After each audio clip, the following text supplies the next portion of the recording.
Oh, morning, sir. Good morning. Am I Yes, sir, audible? audible, sir. Okay. So, dear friends, now we are having our second session today. Professor R.K. Murali, sir.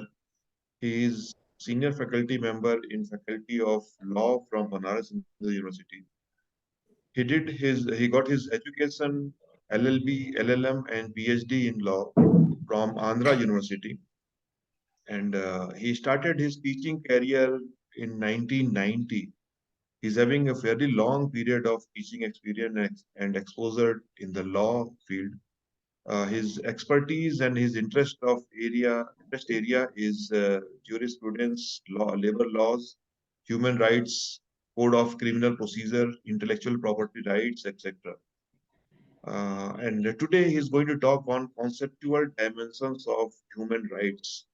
Law is an area which usually we people are very much ignorant, sir. So we want to learn from you the basics of these things so that we can understand the basics of how to deal with these law issues, which is usually we are ignored. And the friends, I hope you may be knowing that Faculty of Law of BHU, Banaras University, is considered one of the best in India. If I'm not wrong, it is among the top three. Sometimes it is top also. So, sir belongs to that university. So now time is yours, sir. You may start your presentation. Sir, we are having 29 registered participants in this course. This is faculty induction program, so all new faculty members, maybe 2 or 3 years of experience, are there from different subjects from different universities. And I am Bhartendu Singh. I am co-coordinator of this course, and Professor Manoj Kumar is coordinator of this course. So now time is yours, sir. You may start. Yeah, before I start, I have two important things to communicate. First Yes. important thing is that all the participants understand English, Yes, sir. Yes, sir. so I don't have to speak in Hindi. No, no need, sir. English. Absolutely not essential. No, Okay, no. the second Yes. important thing is my lecture will be recorded, no? Because I want a Yes, sir. copy of Yes, that. sir. Yeah, So yes, sir. please Yes, sir. ensure that I get the lecture on my WhatsApp Okay. because I just want to go through my own lecture to Sure, sir. understand what are the shortcomings and okay. Please Yes, sir. do Yes, sir. that because this particular request I always make before I speak to ensure that I get the recorded copy. ठीक? Yes, yes, sir. Okay, sir. So, So I but can. it will take, sir, around 1 week because after all this course is over, then only we editing will start. So next week you will get the link for that, sir. Okay. So can I start now? I think Yes, you sir. are Yes, sir. ready. Yes, sir. Yes, sir. Okay, the topic which is chosen by me for this particular interaction is the conceptual dimensions of human rights. And very soon, of course, we are going to have the Human Rights Day also. December 10th is approaching fast. And so I think that discussing the conceptual dimensions of human right at this juncture would be very appropriate, particularly for the young faculty members to understand the conceptual dimensions of human rights. So let me first of all start with a particular understanding which is so basic to understand what are human rights.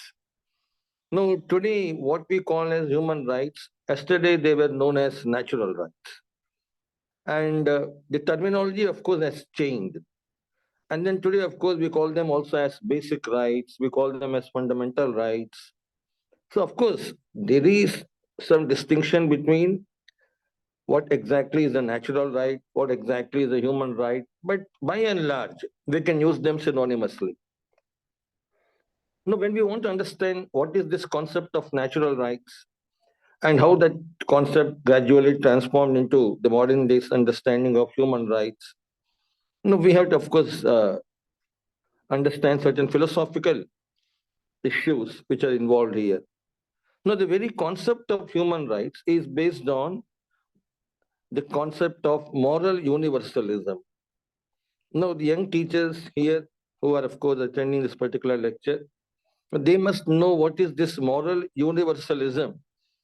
Now, so far as moral universalism is concerned, it takes the fundamental argument that morality is something which is a priori. Now, morality is something which is universal. Morality is something which is the same in almost in all the countries in the world. Like in natural senses, we do understand that the apple always falls to the ground if the apple is plucked from the particular tree because of the gravitational pull of the earth. In the same manner, when we say natural rights, because nature is the same everywhere in the world, and so we understood that these human rights, which of course is basically derived from the concept of moral universalism, and this concept of moral universalism, it is of course common to all the cultures, it is common to all the histories. So this morality is same everywhere.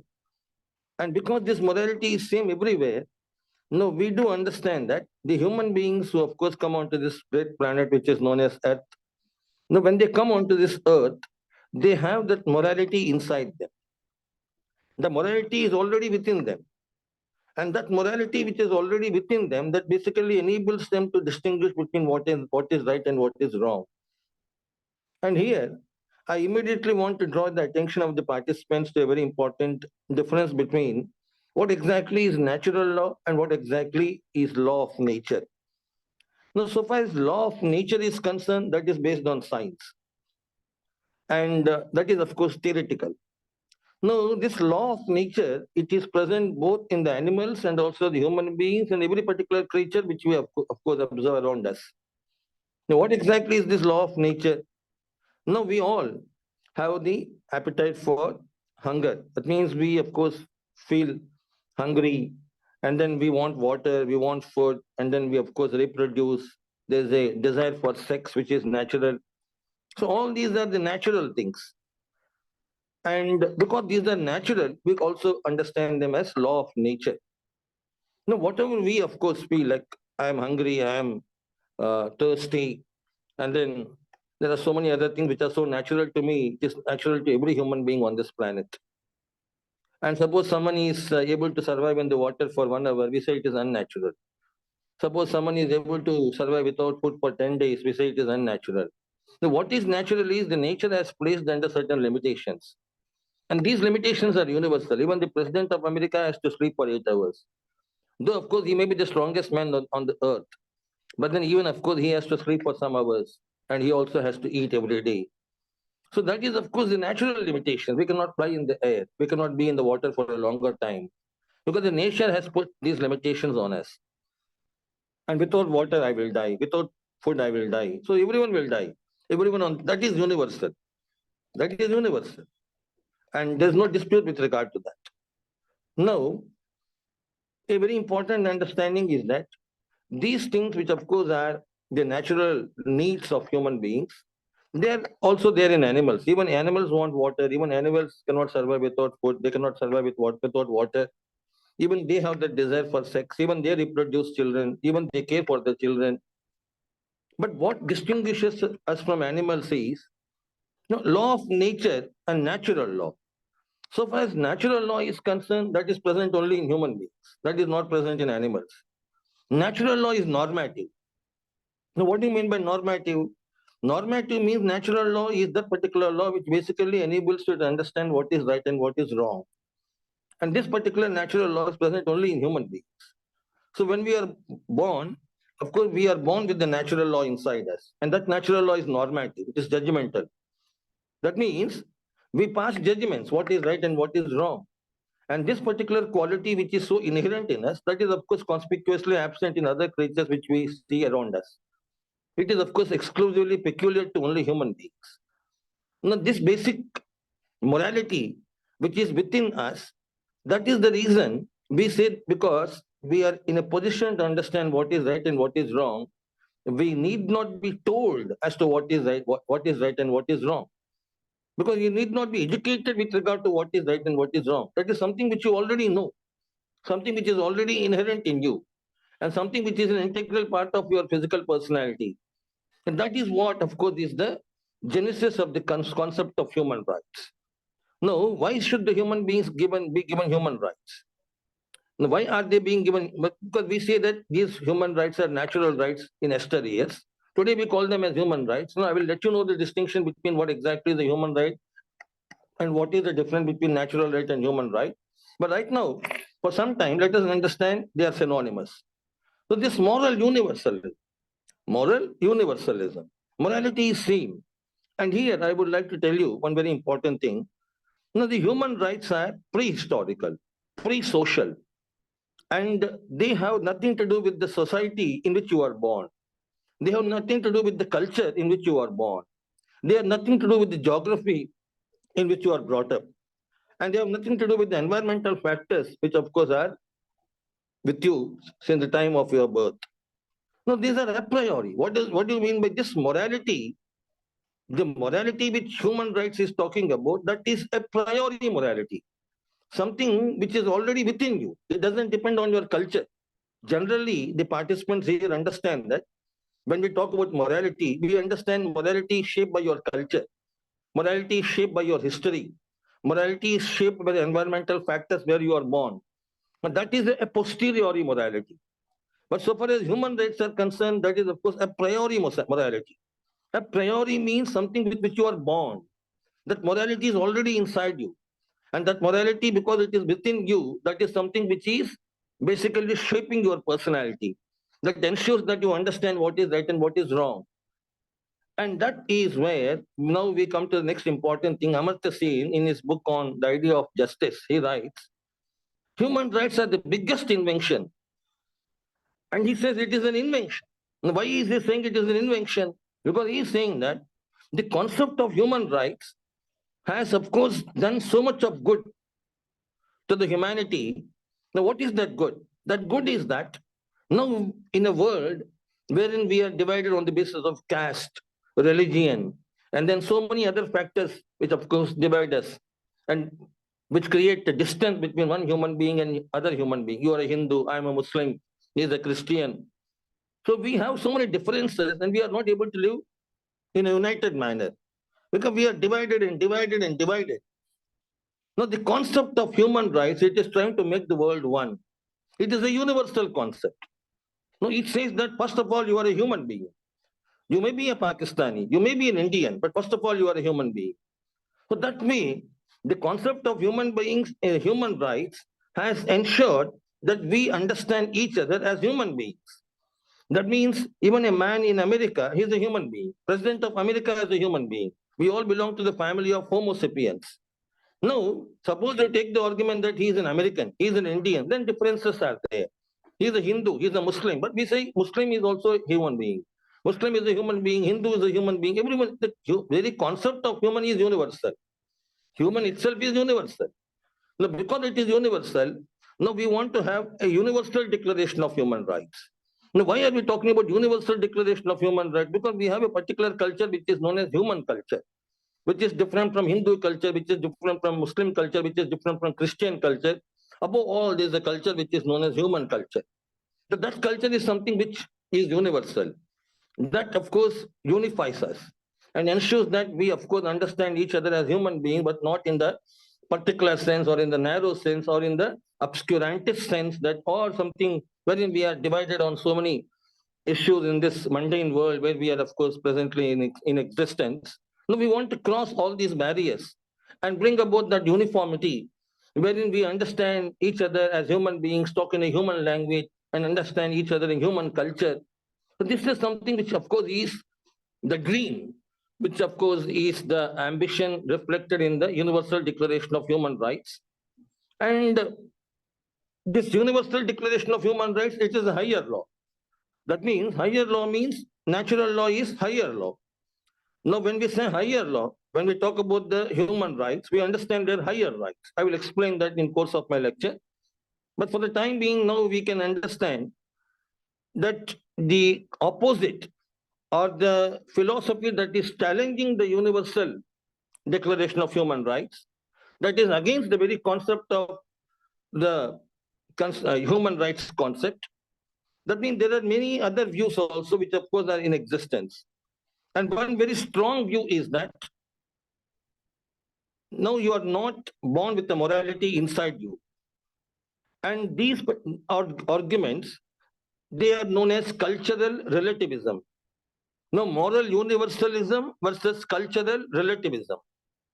Now, the proponents of cultural relativism, they take the argument that no, you are born into a particular culture. And your personality is shaped by your culture. Your upbringing is in that particular culture. So you cannot separate yourself from your culture. And your culture will define what are you. And your culture will tell you what are your rights.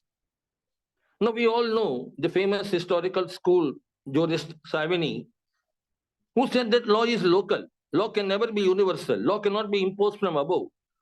Because he said it is the tradition, the culture, the orthodox practices of the people that is law. Custom is law per se. That means when he is talking about a particular culture, because he says law can never be universal, and Savini definitely will be opposed to the concept of universal human rights. No, he says there can be never universal concept of human rights because he says the world is divided on the basis of culture, on the basis of religion. Now, Indians, of course, will have Indian culture, Pakistani people will have Pakistani culture. And what are we talking about human culture? That is something which is very idealistic, something which is, of course, higher things. But so far as this particular world is concerned, I am an Indian first. I am a Pakistani first. So India definitely will have a different set of human rights than Pakistan. And so we understand that every particular country will have its own catalog of human rights depending on the culture which they have in that particular country. So it is the cultural relativism. Relativism means what? That cultures are relative. There is no universal culture. No, you cannot talk about a universal culture like human culture. We are divided. Let us accept that. Now, Christians have their own culture, Muslims have their own culture, Muslims have their own religion, Christians have their own religion. We are divided. And why are we trying to universalize the things? No, why? Because this is a posteriori argument, which is, of course, cultural relativism, wherein you are taking the argument that no two cultures are identical. So obviously, you cannot have only one catalog of human rights for the entire mankind. The mankind is divided. Let us understand that we live in the society. Let us understand that nature is something which is unscientific. Nature is something which cannot be understood in a scientific manner, in an objective manner. So here, the opposite argument that is taken fundamentally to oppose the concept of human rights is that morality is something which is a posteriori, and it is your culture that decides what is right and what is wrong. And so you are, of course, to be understood as a human being within your culture. So this cultural relativism, for example, in the course of my lecture, I will tell you that many human rights are being violated in the name of cultural relativism. Now, if you go to certain countries, they are not at all following the Universal Declaration of Human Rights. And when you question them, why are they committing so many atrocities against these people? They are born with basic human rights. That is what the moral universalism tells us. Every human being is so sacred. Every human being is so spiritual that he is born with a dignity inside him. He is born with a morality inside him. All the human beings have human rights. So we should not, of course, disrespect those human rights. We should not violate those human rights. But these cultural relativists, they take the argument that our culture does not give them the human rights. It is our culture that commands us, that dictates us. So we are not born by something like Universal Declaration, which is coming from above. It is something which is not in our culture. So our culture will tell us what is right and what is wrong. So if we are not sending our women to school, if we are not educating our women, it means that our culture doesn't permit us to do that.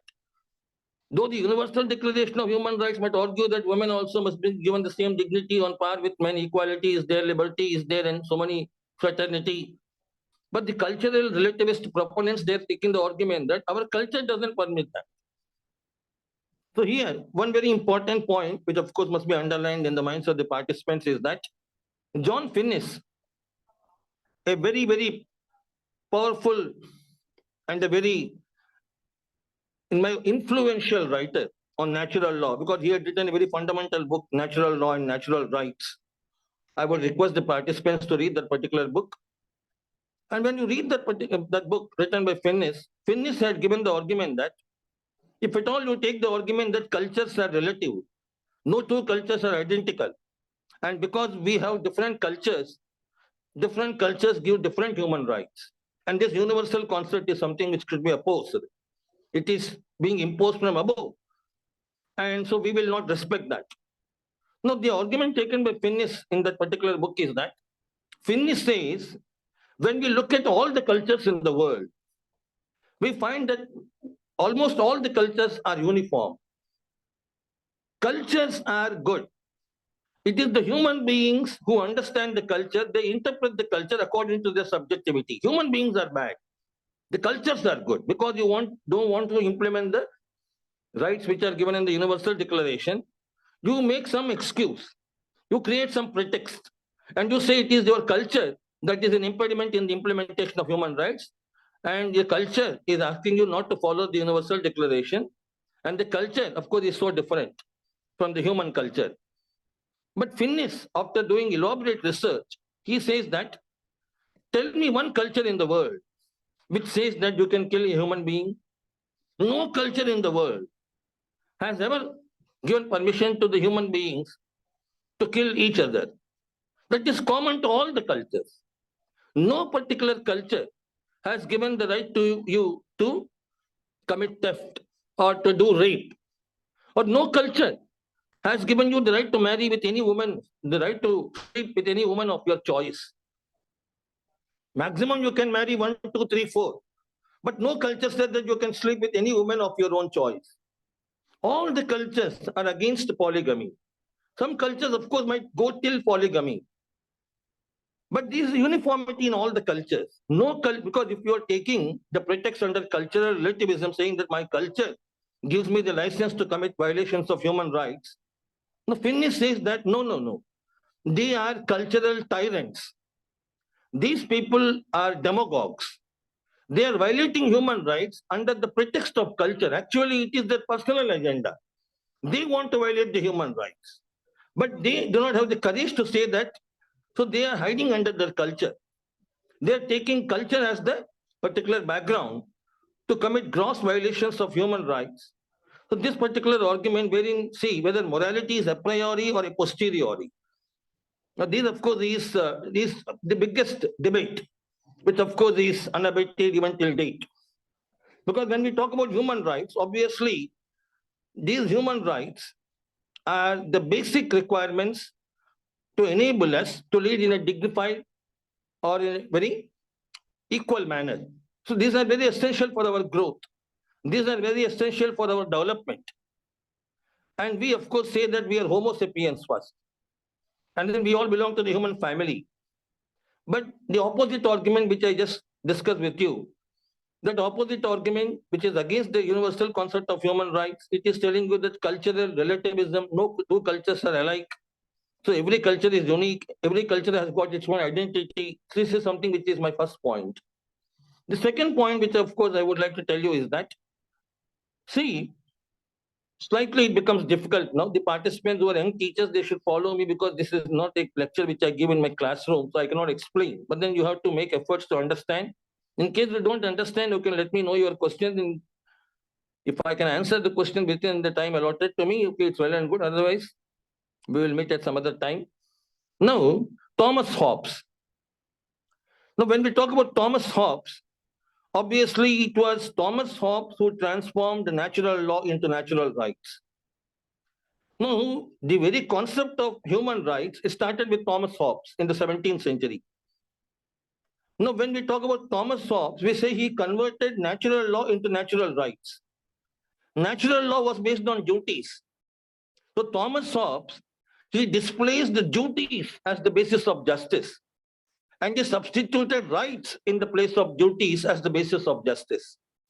That is where we talk about a right-oriented approach. So a duty-oriented approach was given a go-by. And we have started a right-oriented approach.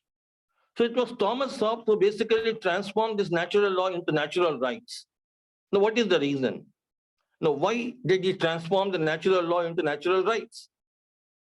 Now, here you have to understand that Thomas Hobbes, he is saying that this natural law, which is of course unscientific, which no one knows precisely, which is a law which exists in the vacuum in the sky. But then he saw that people were always fighting in the name of natural law. No, the kings were fighting always in the name of natural law because they wanted to know precisely what exactly is this natural law. And every particular king or every particular authority at that time, they were saying that we understood the natural law correctly. We understood the divine wisdom correctly. And then you did not understand it correctly. So most of the wars which are being waged, they were being waged in the name of higher law. And there was a lot of insecurity in the country. Now, why insecurity? Because whenever the king makes a law and asks you to follow the law, you defy the king, you challenge the king, you don't follow the authority of the king by saying that there's the higher law and your law is not in accordance with the higher law. No, the law which is made by your king, that is not being followed in the name of higher law. And you are challenging the authority of the king by saying that your law is not in accordance with the higher law, and so we will not follow you. So what is happening? The people were not following the law, so there's a lot of insecurity. What exactly is law? That is highly subjective, and there is no objective answer to what is law and what is not law. And that is the reason for all these wars, all these unrest, all these disturbances in society. So Thomas Hobbes, he said that this natural law,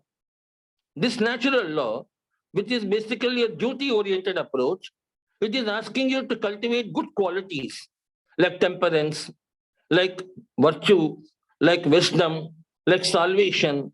These are intangible goods. But natural law, like Thomas Aquinas, Aristotle, who had taken a teleological view of human nature, when they have taken a teleological view of human nature, so they are saying that the purpose of human life is to become a good human being. To become a good human being, you should cultivate good qualities. And so you should train your mind in such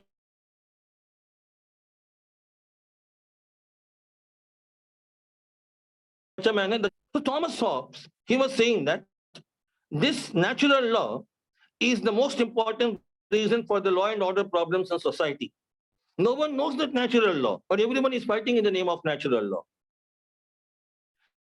Everyone is questioning the king, the ruler of higher law. So no one is following the king. Everyone is, of course, taking shelter under the higher law. So he was fed up with this higher law. He was fed up with the higher law. Then what did he do? He said that whatever the king says, that is the law. That means you should follow it, whether it is good or bad, because that is the law. Whatever the authority says, that is the law. And you should not question the authority in the name of higher law. So higher law is something which was discarded by him. Because to have peace and tranquility in the society, what is important is that you should believe that the king is your authority, the king is your sovereign, and whatever he commands, whether the command is a good command or a bad command, that is immaterial, because you have to follow the king. So don't enter into this question whether the command given by the king is a good command or a bad command, moral command or immoral command. That is the only way to ensure that peace and security is there. Otherwise, people will go on questioning in the name of higher law, and the law will never be certain, law will never be uniform. So he said that. So he transformed the natural law into natural rights. What does it mean? No, please follow me now. How did he transform the natural law, which was based on duties, into natural rights? So we say Thomas Hobbes, he discarded the higher form of natural law, but embraced the lower form of natural law, which is today known as natural rights. If I can repeat this sentence once again, Thomas Hobbes discarded the higher form of natural law, which was based on duties, and embraced the lower form of natural law, which today we know as natural rights. So he made us go from duties towards rights. Now why? Because he says that so far as this human life is concerned, whether you become a good human being or not, that is not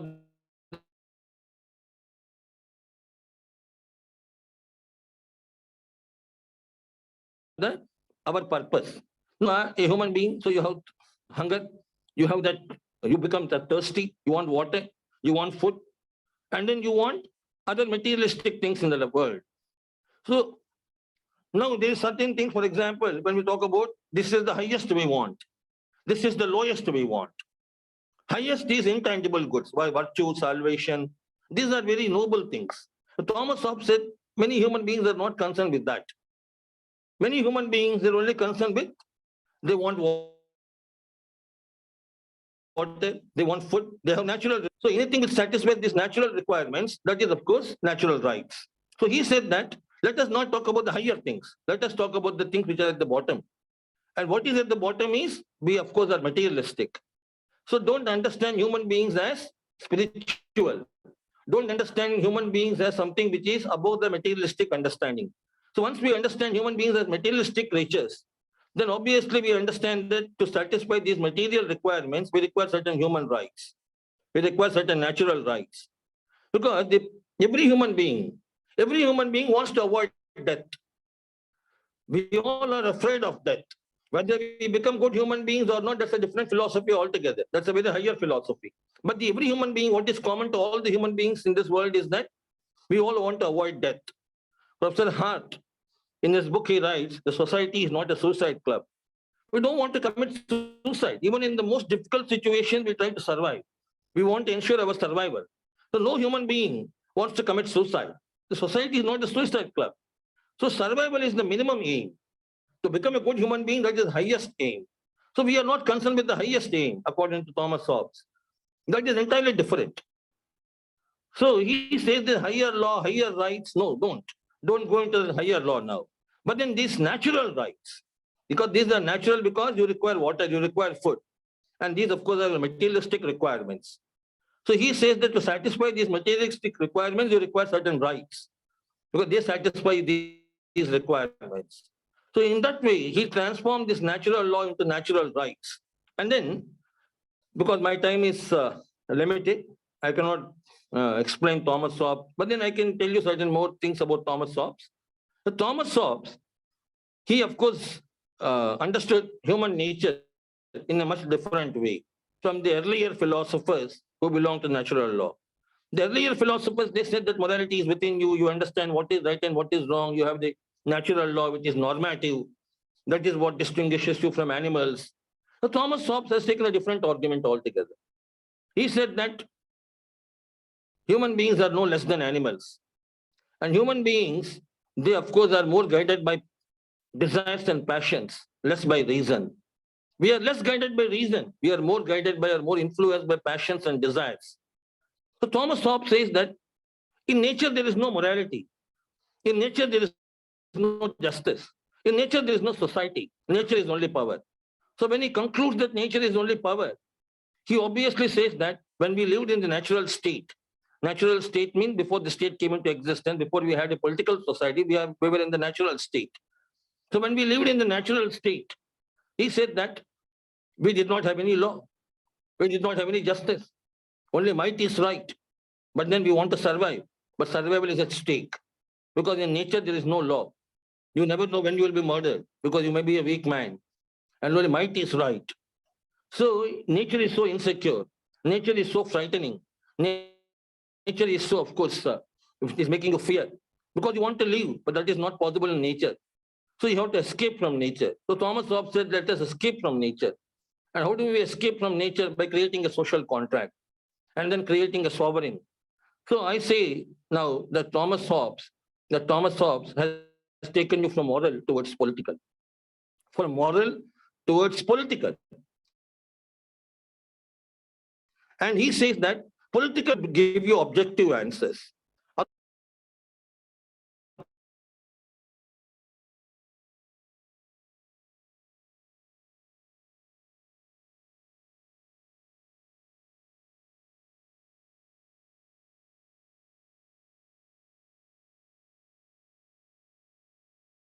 Though, of course, he believed in natural rights because he started the concept of natural rights. But he was also indirectly the precursor to legal positivism because he believed in political. And he said the power will define what is right and what is wrong.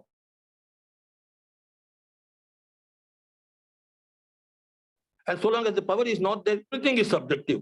So Thomas Hobbes, when he says that morality is not within you, that is the understanding of the human rights activists. Morality is something which is within you. And you understand basically what is right and what is wrong. So you need not be told as to what is right and what is wrong. But Thomas Hobbes is saying that morality is not within you. Morality is external to you. Because if morality is within you, then why are you committing so many wrongs? If at all you can understand what is right and what is wrong, then why people are committing wrongs always? Why people are doing immoral things? When we understand that human beings have reason within them, they can understand what is right and what is wrong, and they can discriminate between what is right and what is wrong. Then why are people always fighting with each other? Why people are only doing immoral things? That means Thomas Hobbes is saying that human beings don't have any morality. That means they cannot control their own conduct. If at all they are gentle, it is because of the fear. There is a policeman, because law is external to you. That is where positivism begins. You require a policeman to control you. But the concept of human rights, it says that you can control your own self because you have a reason within you. That reason will enable you to understand what is right and what is wrong. So even though there is no IPC which says murder is an offense, suppose IPC is not there, the Human Rights Act, you will not commit murder because you understand within yourself what is right and what is wrong. But Thomas Hobbes says, because there is IPC, people don't do murders. Once there is no IPC, that means there is no fear. Then people will commit murders.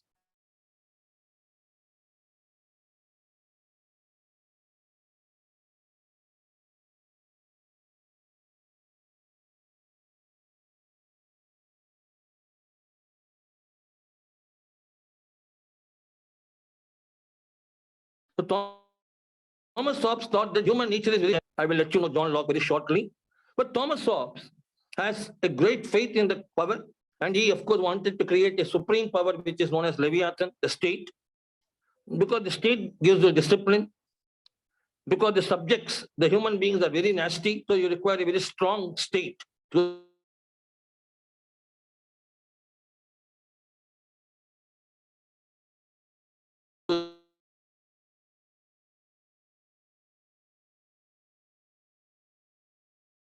control the human beings, to the natural rights.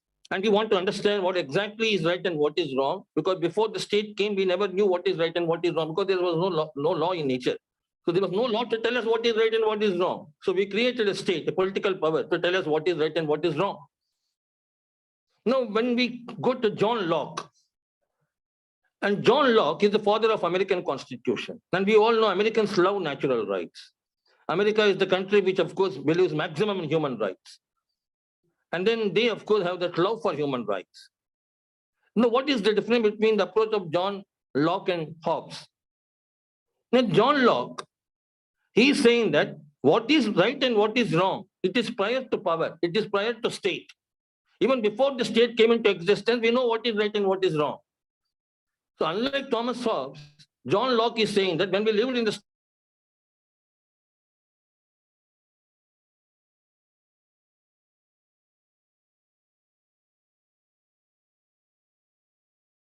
state of nature, nature is very good. Everything in nature was very good. Then you will ask John Locke a very fundamental question. What is that question? If life in nature was so good, if it was a paradise on earth, then why did Locke also move from nature to political? Even Locke went towards the state. So why did you go towards the state?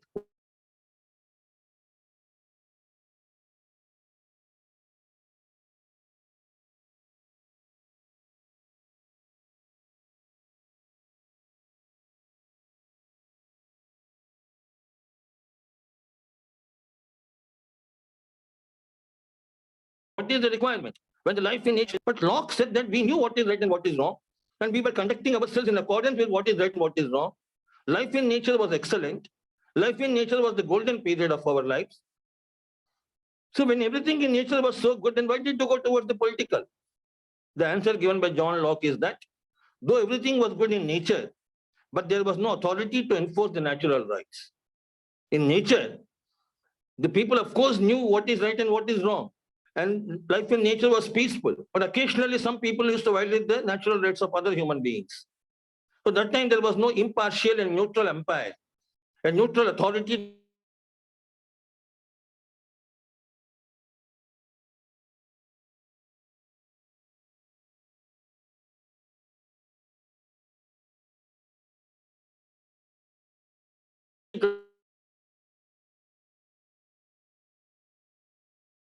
to decide who is right and who is wrong. So it talks about the state, a political power.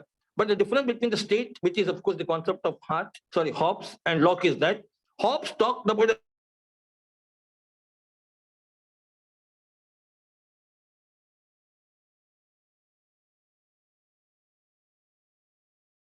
absolute state. Locke, they were already in existence. And because the state cannot do anything according to its own choice, the state has to respect your natural rights. So the power cannot go against the reason. The reason is in the form of right and wrong. And that you already know when you live in the state of nature. So what is right and what is wrong, it pre-existed the state. So my dear participants, when what is right and wrong pre-existed the state, now the state is limited by what is right and what is wrong. So even the state cannot do anything wrong because this is anterior. Now here, I would say a very important sentence, the dispute, which of course is a perennial dispute, a dispute which is unabated till now, is a very important question. What is that? Whether human rights are antecedently given by nature or contingently given by the state. Now suppose you take the argument that human rights are antecedent to the state. They already had an existence even before the state came into existence. That is, of course, the concept of human rights which we understand in the modern world. But there is an opposite view also. This opposite view is because of Thomas Hobbes. But though Thomas Hobbes did not say that, because he was also a believer in natural rights. And he also believed, but then he said natural rights were insecure in the state of nature. He transformed natural law into natural rights. So he had no faith in nature. He wanted to escape from nature, but even Locke wanted to escape from nature. Even Locke went towards the state, but for different reasons. Thomas Hobbes went towards the state because he thought natural rights were insecure. Locke went towards the state of nature.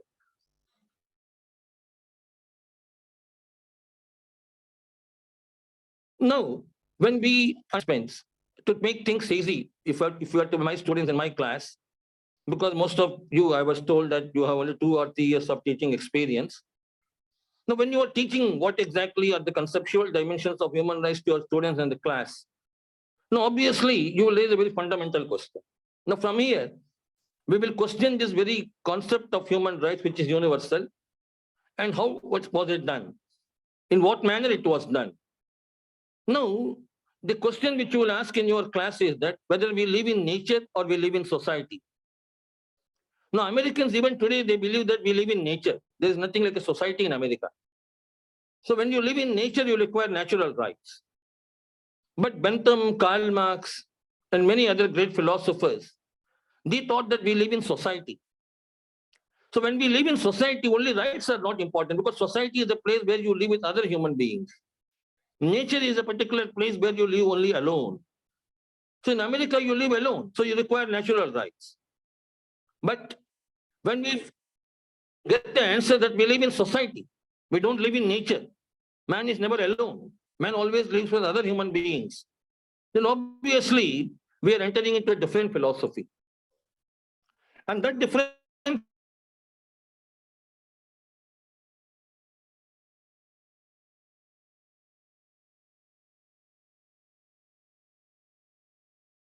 philosophy, am I audible?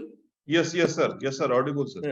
Yeah. That different philosophy is, of course, given by Bentham and Karl Marx and the sociological school. Because when you understand that man lives in society, now Bentham said that rights are the child of law. Rights are the child of law. Nature doesn't give you rights. It is only the law that gives you rights. So Bentham is against the concept of human rights. Now Bentham is saying that human rights make you selfish. Human rights make you egoistic. Human rights make you dogmatic. Human rights make you, what is that most importantly, elitist view of human nature. Elitist view. So here Bentham is taking the argument that what exactly are these human rights? No, the human rights are given by the law. So until the law gives you the human rights, you don't have any human rights at all. Human rights are the child of law. That means the rights are the child of law. Now, just now I told you that so far as natural law and then the debate, which of course we saw between the proponents of natural law and natural rights, we understand that natural rights are given to you by nature. No, but Bentham is not agreeing with that.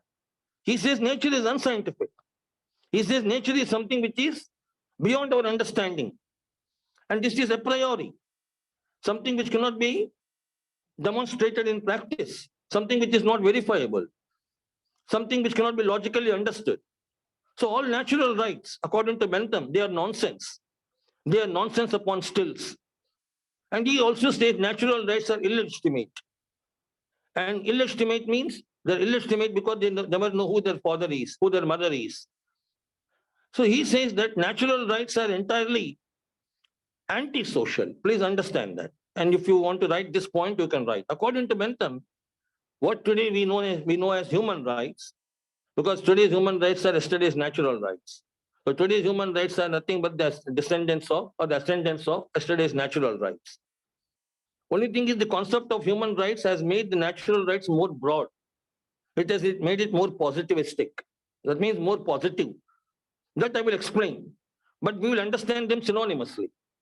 The Bentham has mounted an attack against nature, against natural rights, because he says that we live in society.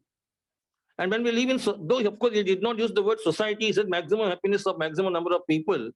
So ultimately, what is he trying to say? He's saying that a posteriori means he's saying that after the state has come, only then you know what is right and what is wrong. It is the state that gives you human rights, not the nature. It is the law that gives you human rights, not the nature. So Bentham is against this natural rights. Now, why is he so much against natural rights? What is the reason? See, there is an argument that these natural rights, they have made the society static. And what is right yesterday is right today, because natural rights are universal, they're absolute. They admit limited exceptions, but by and large, they're absolute. And because they're absolute, there are no exceptions. And you become dogmatic. And you, of course, want to enjoy your natural rights, much cut off from your society. You want to argue that right to property is a human right. So when other people are in distress, other people are having number of problems, you are not helping them. And you say, my property is my fundamental right.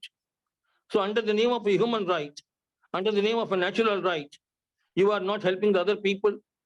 And you don't permit the state to encroach upon your natural rights because they are so fundamental and they cannot be limited by the state because the state did not give the natural rights. So that way you are behaving in an antisocial manner because of these natural rights. So these natural rights are antisocial according to Bentham. So if at all you want to improve the society, if at all you want to change the conditions in society, if at all you want to improve the well-being of the people in society, then you should attack the concept of natural rights. So how did Bentham attack the concept of natural rights? He said that there are no simple solutions to complex problems. That means the society has got complex problems. And then you are solving the complex problems with the help of certain a priori solutions, human rights, natural rights.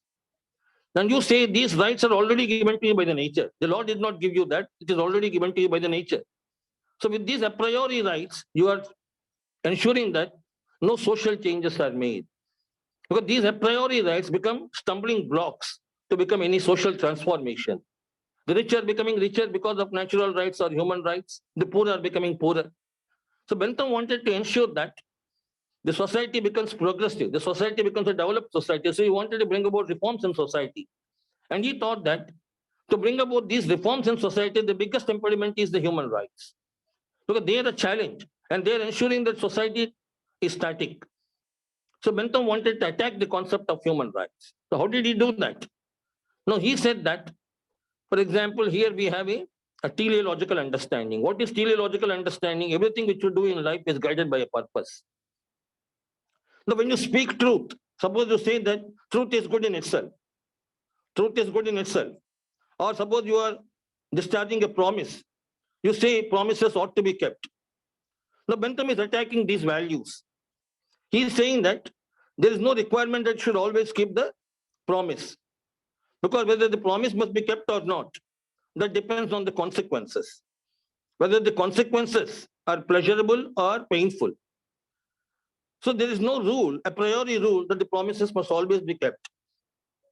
So Bentham is saying that in the same manner, when you say that you should, of course, always speak the truth, the Bentham is saying that that is dogmatic.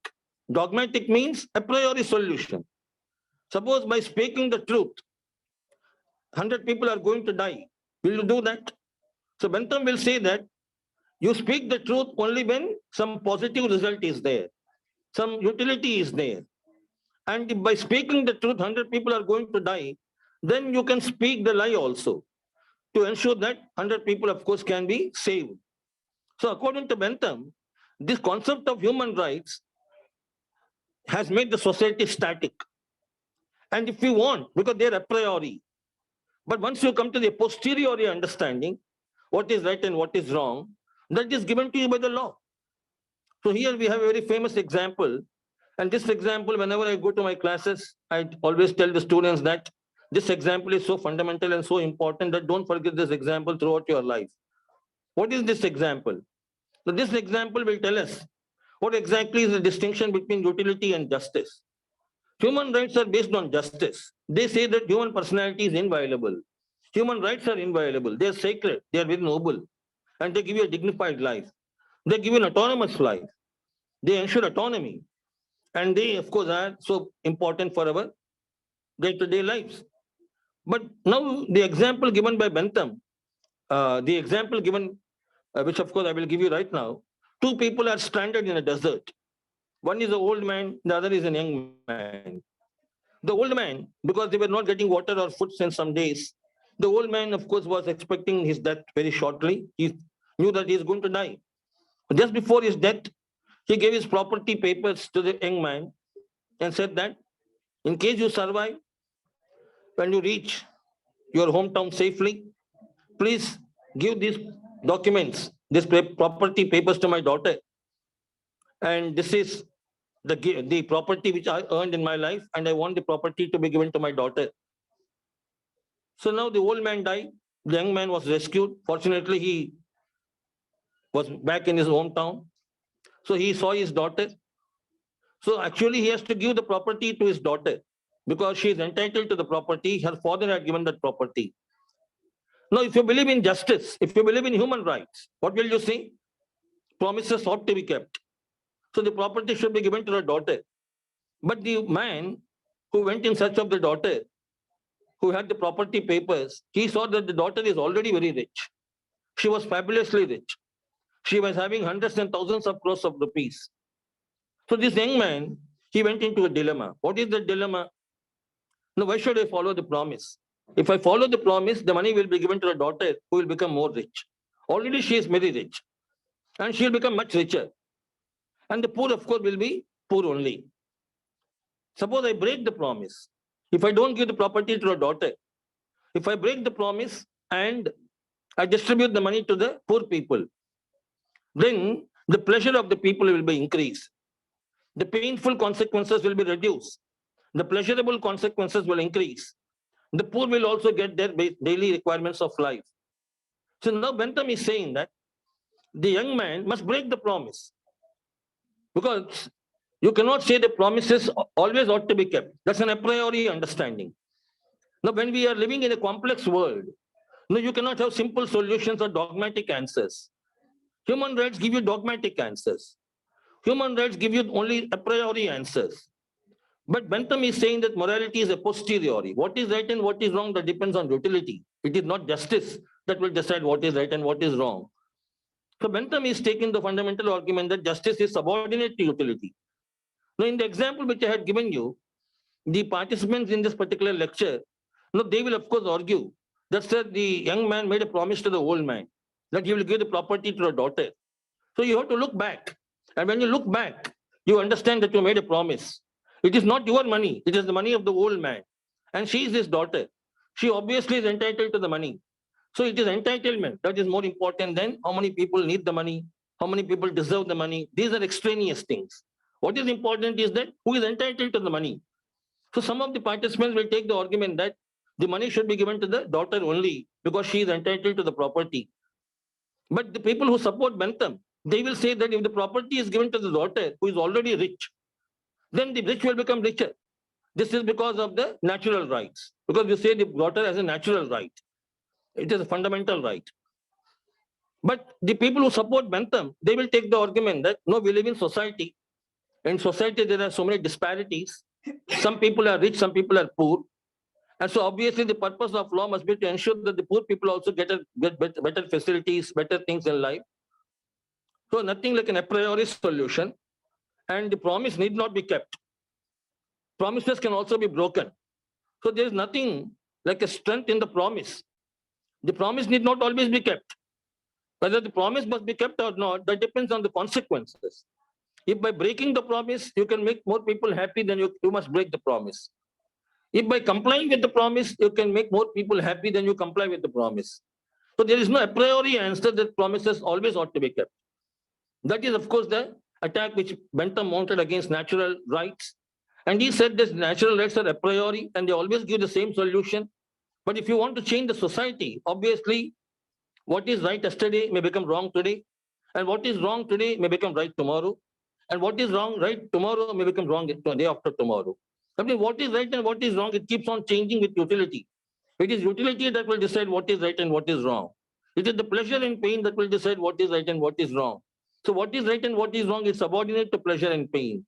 That theory which is given by Bentham, which is against the concept of human rights. So Bentham will say human rights are to be respected only when the human rights are going to increase the pleasure. For example, if you ask Bentham, if I suppose I ask you what is your favorite human right, and you say equality is my favorite human right, and then liberty is my favorite human right. Now Bentham will say equality is not good in itself. Liberty is not good in itself. Equality is good only when it is going to give you utility. Liberty is, these are instrumental goods. Liberty is good only when you have an increase in the utility. Equality is not good in itself. But the human rights activists, they will take the argument that equality is always good. Whether it gives me utility or not, that is important. That is not important. What is important is equality is always good. A priori it is good. Liberty is a priori good. But Bentham is asking that equality, don't say it is always good in itself. Don't say it is always good in itself, because whether equality is good or not, that depends on the consequences. So why are you saying that equality is always good? Equality may be good or may not be good, depends on the consequences. That is where Bentham is attacking the concept of human rights, because he is a great social reformer and he wants to change the society. And he thought the change is permissible and the change is possible only when you attack these conceptual dimensions of human rights, which is based on a universal moral understanding, and which of course gives a very dignity, autonomy, equality to all the human beings. But Bentham is saying that we require materialistic things, we require utilities, we don't require rights. It is rights versus utilities. So whether utility will decide what is right and what is wrong, or whether right and wrong will decide what should be the utility or what should not be the utility. So here, my dear, are you following me? Are you able to understand my lecture? Because some feedback. Yes, sir. Yes, sir. Yes, sir. We are following, sir. And dear participants, if you are having any query, just keep on putting in chat box so that we can post to him, sir. Yes, Okay, sir. okay. Okay. So now what I would do is that, see, when we have this understanding, an a priori versus a posteriori understanding, and when the same thing, of course, we can also think in a different perspective. For example, when you are talking about the law and order problems, and then when you arrest a particular man who is accused of terrorism, and he is, of course, in the custody of police, and when you want to interrogate him, now torture is prohibited under the human rights law. No, you cannot torture him, because human rights say that even an accused must be given human rights. Even a convicted person must be given human rights, because these human rights are natural. They are born with him. And these are given by nature. So the state cannot take back those human rights. But you know that unless and until you torture him, he will not reveal where the bomb is hidden. So now, what is the utility? The better method would be to torture him in order to save the lives of innocent people in society. But the human rights activists will take the argument that no dignity, autonomy, and then the man who is arrested, he is only an accused person. So he continues to have the human rights, even though he is an accused. So he should not be tortured. He should not be, because they say that human dignity is good in itself. But here, you have to choose between security and liberty. But Thomas Hobbes was a great supporter of security. And Bentham is saying that what is right and what is wrong, it is given to you by the state. It is not given to you by nature. So these rights are given to you by the law. It is not given to you by nature. So Bentham will say that the state which has given you the human rights can also take it back because it is under human control. Because the state is the author of human rights. But suppose you say nature is the author of human rights, nature has given you human rights, then you are helpless. Because what nature has given, only nature can take it back. But suppose the human rights are under the control of the state, then because he is a terrorist, the state can make a law that his human rights are taken back. Because the state will decide whether you should continue to have the human rights or not. So long as you behave like a human being, the state will, of course, respect your human rights. So once you are not behaving like a human being, you start doing antisocial things, then of course, Bentham will take the argument that utility is more important than what is right and what is wrong. Justice is subordinate to utility. So they will say the man must be tortured. Then only he will reveal where is the bomb. And that is the only way to maintain security and law and order problem. That is why Thomas Hobbes said order is more important than justice. Order is more important than justice. That means justice, of course, will tell you what is dignity, what is autonomy, what is equality. These are inviolable. But according to Bentham, this is given to you by the law. It is not given to you by nature. So this is a very important understanding wherein we see the posteriori arguments, which are basically challenging the a priori understanding of what is right and what is wrong. So this a posteriori arguments today, of course, they are being taken seriously. And in the 19th century, utility became a very dominant philosophy. And utility became all pervasive. And all the human rights, they were relegated to the back door. That means they were backyard. No, they were not given importance. It is utility that will decide what is right and what is wrong. So that way, of course, Bentham had created his own impact with regard to these conceptual dimensions of human rights. Now, when we see, Bentham, of course, is again criticized by many other scholars. Now here, John Rawls, who is a premier philosopher from America, who had written that very massive book, A Theory of Justice in 1971. Now, because Americans believe in natural rights. Americans love natural rights, human rights. They are very great supporters of natural rights because they think we live in nature. They don't have anything like a society there. Only rights are important in America.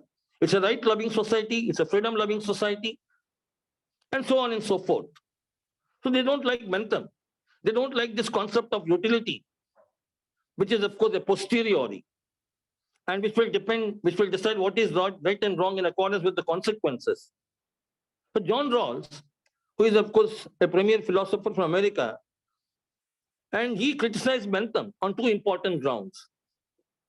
So the first important ground, according to John Rawls, which he made a target of his attack against Bentham, is that he says Bentham converted what is personal into what is political.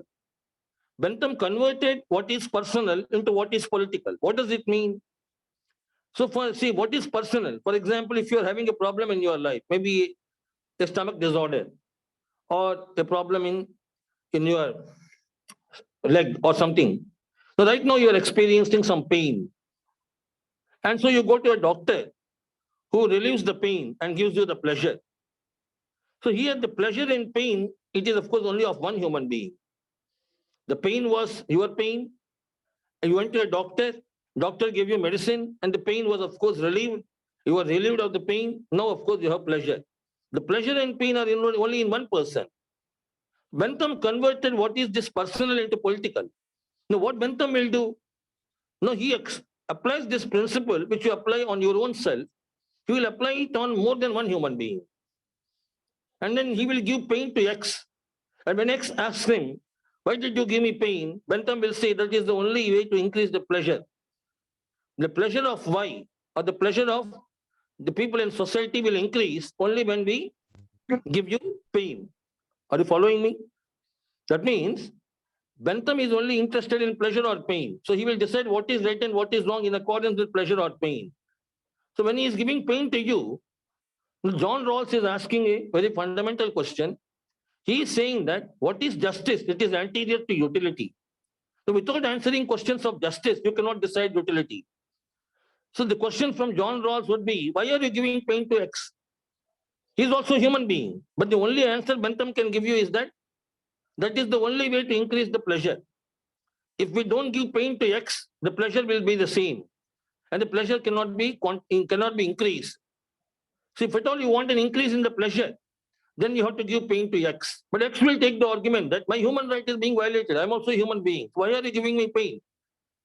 And I also have my human dignity, my autonomy.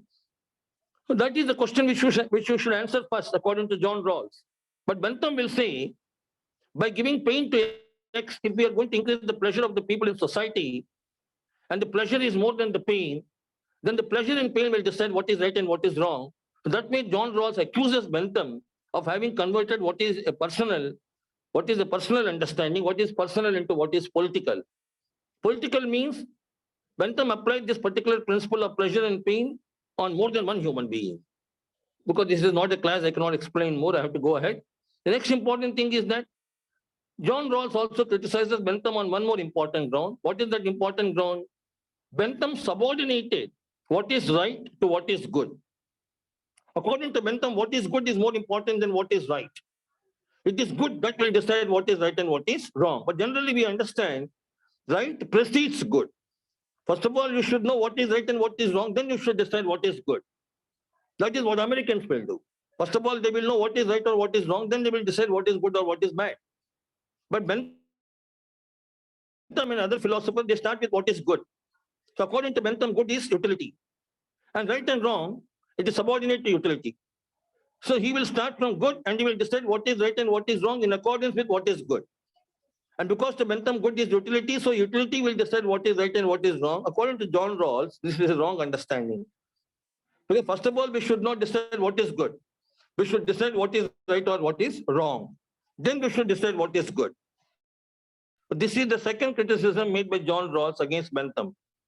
So these two criticisms are so fundamental that the participants here, they should of course ponder over these very important issues when they take lectures in the classes to their students. And they should of course try to explain to their students but what is an a priori understanding, what is a posteriori understanding, whether utility must decide what is right or what is wrong, or whether justice must decide what is right or what is wrong, what is meant by good, what is right or good. So all these, of course, are very important components in the conceptual understanding of what exactly is the human right, what exactly is not a human right. So now, my dear participants, I will take you to a different argument now. See, Thomas Hobbes, he, of course, was the precursor to legal positivism. And most of you sitting in my lecture right now, if you are teaching jurisprudence to your students, now when you teach positivism, you will say that positivism believes in human power. They say law is the human creation. That is the reason Austin said determinate human superior, law properly so called, and law improperly so called. So law properly so called, according to Austin, the branch of that law properly so called is positive law, which is a law made by political superior to political inferior. So when you understand this positive law, finally, when you understand what exactly is the command, the duty, sanction, which is governed by Austin, and a sovereign who is a determinate political superior, so Austin was understanding law purely in descriptive sense. Law as a social fact. And he says law is the command of sovereign. Whatever the sovereign commands, that is law, irrespective of the question, whether it's a good command or a bad command. Well, what is good or bad? It's a normative question. That cannot be answered in the science of law. If you want answers to questions as to what is good or bad, you should go to the Department of Ethics or Morality, which of course are normative questions. And you will get normative answers for those questions. But a descriptive question is a question of fact. So we have to distinguish between a question of fact and a question of value. That is the heart of legal positivism. They say what is law is a question of fact. Whether it's a good law or a bad law, it's a question of value. So this way, they have bifurcated the entire jurisprudence into sensorial jurisprudence and expositorial jurisprudence. The same can be said in a different language also. One is the science of law, the other is science of legislation. Science of legislation will tell you what ought to be the law. Science of law will tell you what is the law. Now, why this demarcation? Because Austin and others, they wanted to ensure that law is, of course, the creation of human power. Power decides what is law. So he said law is a rule made for the guidance of an intelligent being by another intelligent being having power over him. Power. So it is power that will decide what is right and what is wrong. So here, my dear participants, sovereign is not bound by any law. Sovereign is above the law. Sovereign is illimitable. It is unlimited. That is what Austin said. So he's following Hobbes. He's following Hobbes, a human superior, the uncommanded commander. But then the problem here is what? When you say that law and morality are two distinct branches of learning, when you say what is morality is one question, what is law is another question. So when you want to do that bifurcation saying that morality is a normative question, so obviously positivism cannot be that good to human rights. If your ruler is a good ruler, if your king is a good king, positivism has created certain formal criteria to identify the law. Certain formal criteria. Certainly they say law cannot be identified through a moral test. Law must not be identified through a moral test. Morality is the content, but law should not be identified through the content. Law must be identified through the form. The form will decide whether it is law or not. Content will decide whether it's good law or bad law. So we are not concerned with the content so far as the positivists are concerned. The content may be any content, but the form is universal. The form is very important. It is the form that will make you understand what is law and what is not law. So they were talking about certain formal criteria. For example, what is this formal criteria? According to Austin in England, we have three formal criteria. One is legislation, the other is precedent, the third is immemorial custom. So if you want to say custom is law, Austin will not agree. The custom has to pass through the formal criteria. If the custom is accepted by the legislature, then custom can become law. But the historical school will take the argument custom is already the law, but Austin will not take that, will not permit that. He will say custom will become the law only when it is accepted by the Supreme Court. It is the Supreme Court that can convert the custom into law because Supreme Court is the formal criteria to identify the law. The custom must be filtered through the formal sources of law. Then, in the same manner, morality also. Natural law will say morality is law. Because what is moral, only that can be law. It is the content that will decide according to natural law what is law and what is not law. So they will say morality, its content is good, its content is moral. So it is law. But the positivists will say it is not the content. Morality is not law by itself, though the content is good. Morality must also pass through that formal criteria. Only when morality passes through the formal criteria, then only morality can become law. If the immoral things they pass through the formal criteria, then immoral things can also become law. That means Austin and Bentham, they are saying that even immoral things can become law. They were, of course, not moral skeptics. They wanted morality to be the important guiding force.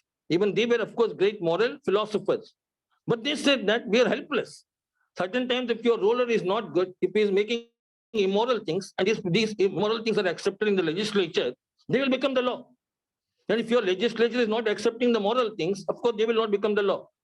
It is not the content that will decide what is right and what is wrong, what is law and what is not law. It is the form. And the form is, of course, the precedent, the immemorial custom, and the legislature. So what is law is purely a question of fact. And whether it's a good law or purely a question of value. So this fact-value dichotomy, it was, of course, very much our diminishing importance given to human rights. Because we had seen very great demagogues like Hitler, and then who, of course, were very ruthless, very brutal, and they violated human rights. Because according to them, what is law is purely a question of fact. Law is the command of sovereign. Whether the command is good or bad, we are not concerned with that. So that way, they were, of course, violating human rights through the law. Because law is purely a formal creation. Hitler was defeated when he committed suicide, when the soldiers of Hitler were captured, when they were put on trial in a particular place called as Nuremberg in Germany and Tokyo and Japan. When they were tried as war criminals, the soldiers of Hitler, when they were prosecuted, they took the argument that they did not do anything wrong under the positive law. Law is concerned, it is made by the state, and the positive law is the command of the sovereign. So under the law, they only executed the orders of Hitler, so they did not do anything legally wrong. So they said that what we have done may be morally wrong. But legal positivism says what is moral is another question. What is legal is some other question. Under the law, we did not do anything wrong. Though under the morality, we might have done immoral things. But law must not put us in jail. We might have done certain immoral things, but they are not illegal. Because law is the command of sovereign. And law cannot be identified, law must not be identified through morality. Law must be identified only through formal criteria. So when that was the argument, the Nuremberg court gave a historic judgment. They said morality also has a very important place to decide what is right and what is wrong. And they said that a law which is completely devoid of morality, because they attacked this fact value dichotomy. And they said the values also influence the facts. The ought also influences the is. And so they said that some element of value must be present in the fact to make the fact a fact. So they said that every particular law must have a minimum morality. Minimum morality means what? Law must serve the minimum moral purpose. If the law is completely devoid of any moral element, it cannot be called as a law at all. Now, for example, you have a chair. The chair must be comfortable at least for sitting, minimum for sitting. If it is not comfortable for sitting, the formal characteristics of a chair will not make it a chair. The formal characteristics of a law will not make it a law.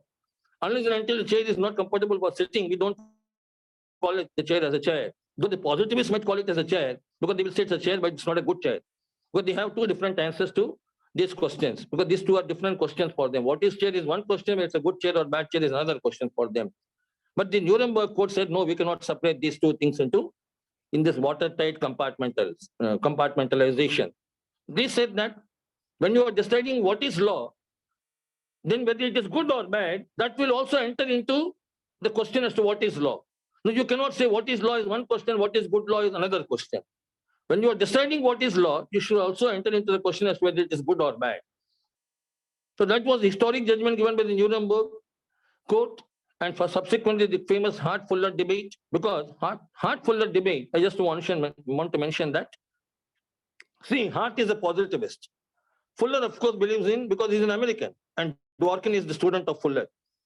So Fuller, Dworkin, they of course have the American legacy and American tradition, and they believe in natural rights.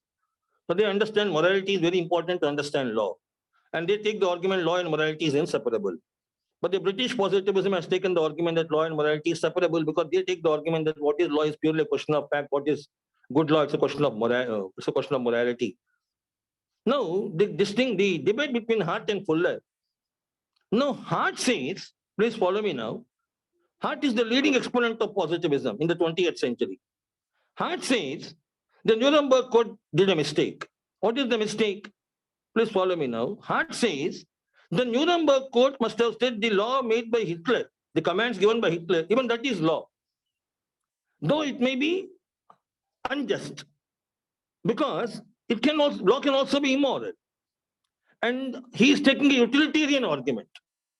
He is saying that, but suppose you argue with Hart, sir, why are you calling it as law? Because the law was so atrocious, the law was so brutal, and the law was asking the people to attack the Jews, and they were murdered ruthlessly, brutally, put in gas chambers.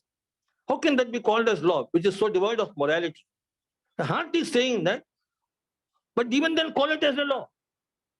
What are the advantages? Hart is saying that if at all you want to say it is not law, make a new law through the parliament and declare the law made by Hitler as no law. Accept it as law, but make a new law and repeal it and say it is not law. Why Hart is so particular? Why does he want the legislature to say the law made by Hitler is not law? But Fuller was saying the judiciary will say it is not law. The law made by Hitler, it is not at all law. It is so completely devoid of morality. So Fuller, who believes in morality, who believes is and what is inseparable, he will say, why should the legislature say that? The court will tell you it is not law. But like all positivists, Hart is also not interested in giving importance to judiciary. If judiciary is given importance, legislature will become subordinate to judiciary. But political will subordinate what is moral. Americans want what is moral to control the political. British people want what is political to decide what is moral and immoral. Legislature is the political body. Judiciary is the moral authority. It will decide what is right and what is wrong. So Americans want the judiciary to be given importance. So if judiciary is given importance, they will declare the law, the rules made by Hitler as no law at all. If judiciary is given importance, what will happen? You will say the rules made by Hitler, it is not at all law. Then what will be the problem? The importance of judiciary will increase. So Hart wanted that. Suppose we understand that Hitler's laws are very cruel, very barbarous, very brutal, But then we will call it as a law. The judiciary should not say it is not law. Legislature will do what? It will make a new law and repeal the law made by Hitler. It is law, accept it as law. But Fuller is taking the argument, it is not at all law. Here, human rights activists are very active because they want to know what exactly is law and what is not law, because they want to understand what exactly is the dimensions of human rights. When so many people, of course, were so many brutally massacred, human rights violations took place. So whether Hitler has done the right thing or not, he has, of course, done the wrong thing. But the positivists are saying that let us say that it is law. Why Hart is so particular? I'll give you two reasons. One reason is Hart is saying that if morality decides what is right and what is wrong, because let the law decide. If judges decide what is right and what is wrong, then why did positivism come at all? Positivism has come because it wanted to give you clarity. It wanted to give you certainty. It wanted to ensure that you are rid of that moral dilemma. Because what is moral, immoral, it's a subjective question. So we wanted to avoid that controversy. So from moral to political, we traveled from moral to political. What was the advantage in going towards political? Positivism came. Political means positivism. So positivism believes in power. It is power now that will decide whether what is right or what is wrong. It has been filtered to the formal sources, legislature. So now legislature will decide what is right and what is wrong. Political will decide. And judiciary must follow the political. Because legislation is a superior source of law compared to judiciary. Now, why are they so particular? Hart is saying that suppose we identify what is law on the basis of morality, we identify law on the basis of morality, again we'll be going back to the past. That means the time of Hobbes. Why? Because again the moral dilemma will come. What is moral? What is immoral? So we, the positivists, we avoided that problem by going from moral towards political. Now the political will decide what is right and what is wrong. Suppose you say the morality will decide what is right and what is wrong. Morality will identify the law. That means whatever good work the positivists have done, again we are back to square one. Again we are now in a dilemma. Again we want to decide what is moral and immoral. But positivism has ensured that you don't enter into a dilemma, because what is moral is a different question. Law is different from morality. It is the power that decides what is law and what is not law. Morality is based on justice. That's a different question. But power will decide. So Hitler is the power. And he has made the rules. It is law, whether you like it or not. That is what Hart is saying. Don't say that morality will decide whether the rules made by Hitler is law or not. If morality decides, then again you enter into that controversy as to what is moral and what is immoral. So the suggestion given by Hart is that let the legislature make a new law, and legislature let it strike the law made by Hitler and ensure that the legislature is superior. But Fuller is saying the judiciary will decide whether the law rules made by Hitler is law or not. If legislature decides, it is on the basis of power. If judiciary decides, it is based on the basis of justice. But why Hobbes is so particular? Because if morality decides what is law and what is not law, again you are accepting morality as a criteria to identify law. So these are some of the very interesting and very important issues. Finally, I think I have to conclude now. But before I conclude, in the rest of my lecture, I will focus on Dworkin. Now here, Dworkin is of course the student of Fuller. Fuller was the student of Radbruch, the great German minister in the parliament of Hitler, in the ministry of Hitler. So Fuller went to Germany, and of course his teacher was Radbruch, a German. Dworkin is a student of Fuller. What is common between Dworkin and Fuller? Both believe in internal morality of law. External morality, internal morality. Fuller said the external morality of law is called as justice. The internal morality of law, it is of course 8 principles. Law should be published. Law should not be retrospective. Law should be clear. Law should be, of course, comprehensible. So this is the inner morality of law. Now, whether it is actually morality or not, that's the great debate between Hart and Fuller. But these, according to Fuller, are the internal morality of law. Thereby, Fuller wanted to ensure that law is not a servant to political power. Law has got its own autonomy. Law has got its own dignity. And law is not a servant to political power. Whatever Hitler says is not law. Even if Hitler wants to make the law must be published. Because most of the law made by Hitler was secret. And most of the law made by Hitler, they were given retrospective operation. Most of the rules made by Hitler, they were inconsistent with each other. So Fuller says the rules made by Hitler cannot be law at all because they were not published. They were kept secret. They were given retrospective operation always. So Fuller says this is the way you make the law. Like you make a chair, there's a procedure to make the law also. So there are 8 requirements to make the law. So these 8 requirements must be satisfied to the minimum extent to call it as a law. And Fuller says whatever Hitler did, they did not satisfy any one of these 8 requirements. So it cannot be called as a law at all. That is the inner morality of law. The outer morality of law, that is of course justice, which will decide whether it's a good law or a bad law. That is where we are understanding as law people here that Fuller is talking about rule of law, which is so important to the conceptual dimensions of human rights. Law is not a servant to political power. It is not politics that will decide what is right and what is wrong. It is ultimately the justice that will decide what is right and what is wrong. So whether to give importance to the political or to the moral, that is the debatable issue, my dear participants here.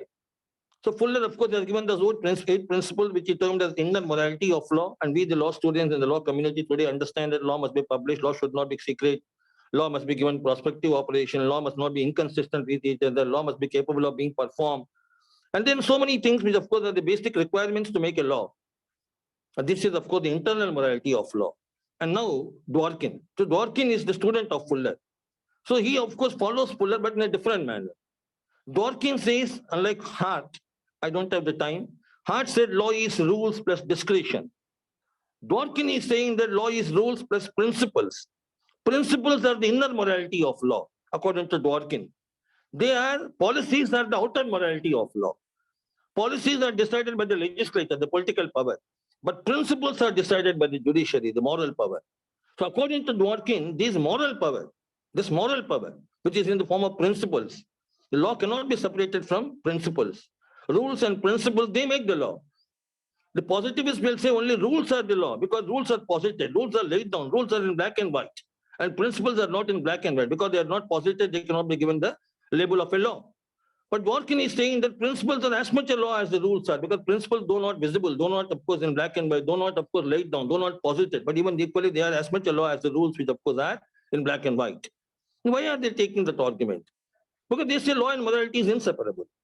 Morality is, of course, in the form of principles, and the principles are the internal dimensions of the rules. So whenever the judge is in a dilemma, whenever the judge is having a difficult case, he need not go beyond the law. He need not go outside the law to know what is the correct answer. He has to search within the law. And within the law, he has principles. The principles will decide what is right and what is wrong. So here, Dworkin, who had written that famous book, Taking Rights Seriously, because that is where human rights become so important. To Dworkin, certain human rights are so basic that they're very integral and they cannot be, of course, they cannot be violated under the name of utility. Certain human rights are beyond utility. So they should not be understood through utility, pain or pleasure. They're independent of pleasure or pain. That is the reason they're called as fundamental rights. Fundamental rights, of course, must be understood, not in terms of pleasure and pain. They are so fundamental that they are right today, yesterday, and day after tomorrow also, because they don't change with utility. Other rights might change, but fundamental rights are always universal. They're always same, absolute. They don't change with pleasure or pain. So why Dworkin is taking this argument? Because he believes that certain human rights are so sacred, so inviolable, that they should be respected and they should not, of course, succumb to utility. They should not succumb to utility. Utility will not decide always what is right and what is wrong. There are certain rights which are more important than utility. That is the reason he said rights trump utility. Certain rights trump utility. So here, when he had written that particular book, which of course is the Taking Rights Seriously, certain basic rights which are so important. No, I would raise the question why the minorities are safe and secure because of Dworkin, because of this particular understanding wherein he has entrenched certain rights in the Constitution. Now, these rights which are entrenched in the Constitution, which are known as fundamental rights, and today we call them as human rights, they are given in Part 3 of the Constitution. And we say that even the Parliament cannot amend the fundamental rights. It's one of the basic features of the Indian Constitution. Because they are not within the power of the majority to amend it. So they're against the majority. Even the majority cannot take back those fundamental rights. So Dworkin said judicial review is a basic feature of Indian Constitution or American Constitution. The judiciary that will decide what is right or what is wrong with regard to fundamental rights. Legislature can make policies, but the policies must not interfere with principles. The outer morality of law, which is the policies, should not interfere with the inner morality of law, which is principles. The principles are so sacred that the principles stand by you in times of distress. When Muslims, the minority, or the Hindus, the minority in other countries, now why are they feeling secure? Because they believe that there are certain rights which are inviolable, which are sacred, and they are beyond the reach of majority. Even the majority cannot take back those human rights, cannot take back those fundamental rights because they are kept beyond utility. And they are given in the higher law, that is the constitution. So the higher law is, of course, very important. Higher rights are important. And today these higher rights are positivized under our constitution. They are in black and white. And many countries are accepting these higher rights in their constitution. So once they are given in constitution, they are beyond the power of majority. So Dworkin, of course, has ensured that the human rights are taken seriously. And then, of course, he has drawn the famous distinction between principles and policies by saying that principles are for the judiciary, policies are for the legislature. So he's only following his teacher who said that outer morality is for the legislature, inner morality is for the judges. So I think I should conclude here because if you have any questions, you can ask me. And then this lecture, of course, is not meant for beginners. But then if you have understood something, of course, good. Because I wish you the best of luck. I wish all the participants a wonderful future.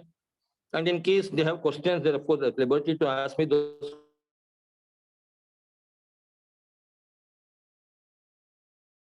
I'm here right now. I can spend. Sorry, they are so sacred, so important.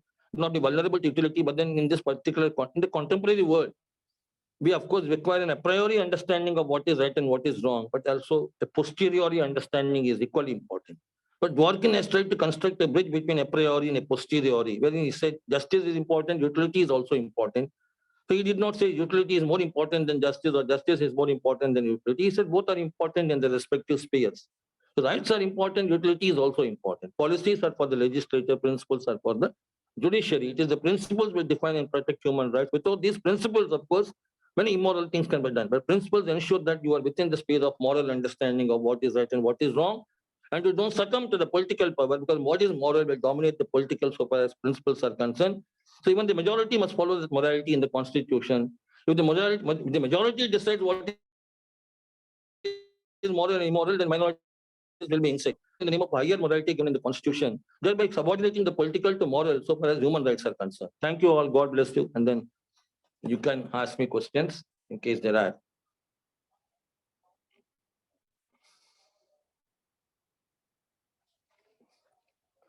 I'm within my time, I suppose.